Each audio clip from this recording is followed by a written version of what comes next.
Did you know that there are different types of omega-3 fish oil supplements on the market?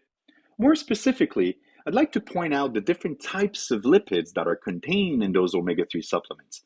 The most common ones are triglycerides, ethyl esters, and reesterified triglycerides. Let me try to explain the differences between those types of fatty acids and how they all compare with monoglyceride omega-3s. Fish oil contains many different fatty acids, but the most important ones for our health are the EPA and the DHA omega-3 fatty acids.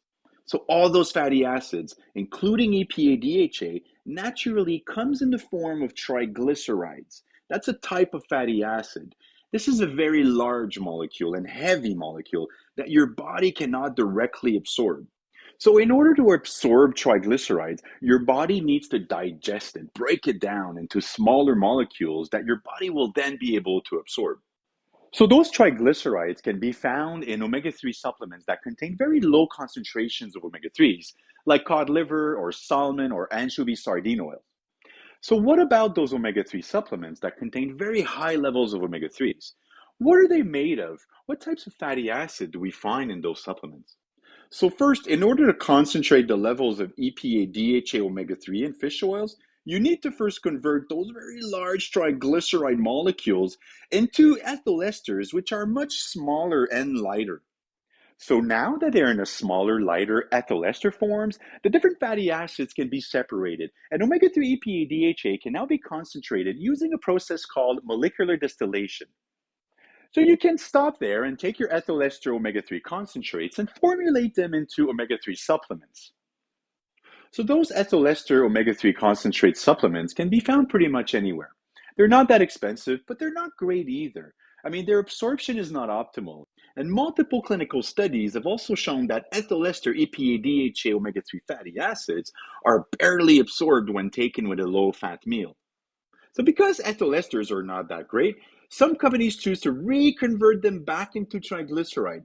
The result is a mixture of different fatty acids, and that mixture is called reesterified triglycerides. So while reesterified triglycerides are better absorbed than ethyl esters, they still have their limitations in absorption, much like triglycerides. This is where MAG-O3 comes in. So remember when I told you that triglyceride needed to be digested and decomposed into smaller molecules that then could be absorbed by your body? Well, those molecules are free fatty acids and monoglycerides.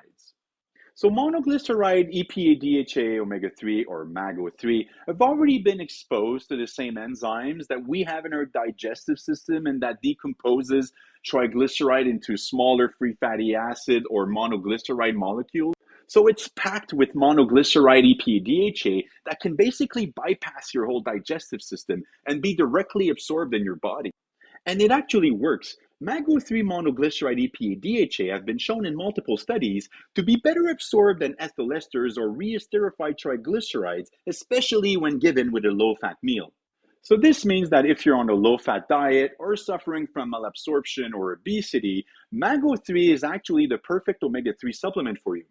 So if you want to know more about MAG-O3 and our other healthy aging supplements, please visit our website and click to follow.